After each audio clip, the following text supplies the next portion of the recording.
Welcome to our Sabbath School. Very happy that you've taken this time to review the Sabbath School with us here at the General Conference. Next to me is Pastor Douglas Francis. He's the Chief Financial Officer at the General Conference. And I will be your host for today, Idel Suarez. And we want to invite you to pray with us as we study today's lesson.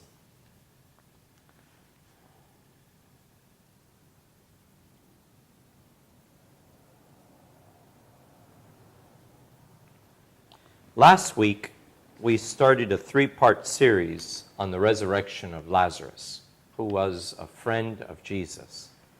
He, with his two sisters, Martha and Mary, formed a home in Bethany, and Jesus would enjoy visiting them. Now, tragedy hit the home, and Lazarus died.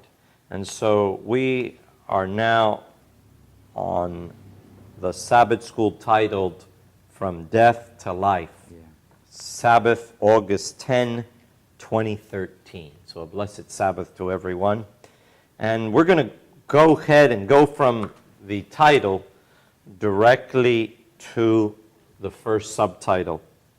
Hope for the Weeping Sisters. What hope did Jesus give the mind and heart of the grief-stricken sister? This sister was Martha. What hope did he give her, Pastor Francis?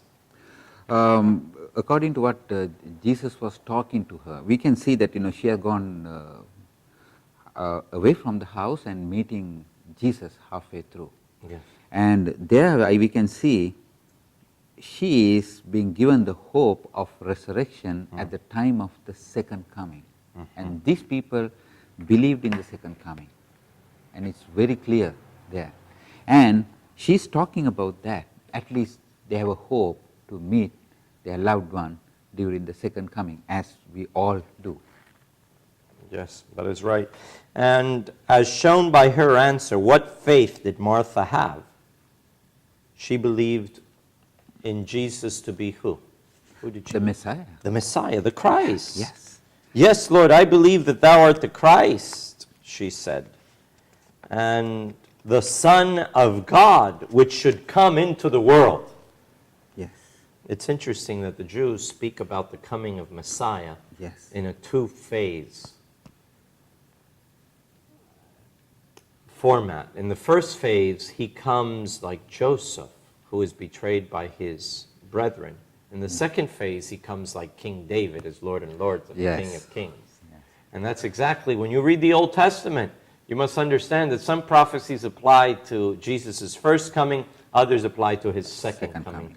Now, why do the Jews reject Jesus today? Because they say Jesus didn't fulfill all the prophecies. He didn't fulfill the prophecies of his second coming. And of course he can't, because he hasn't come a second time. Yes. But they ignore the fact that he fulfilled all the prophecies of his first coming. And they are so many, and they are so valid and accurate in the life of Christ. It says, in Christ's life, original, unborrowed, and underived. He existed before he became Jesus. We go to the second question.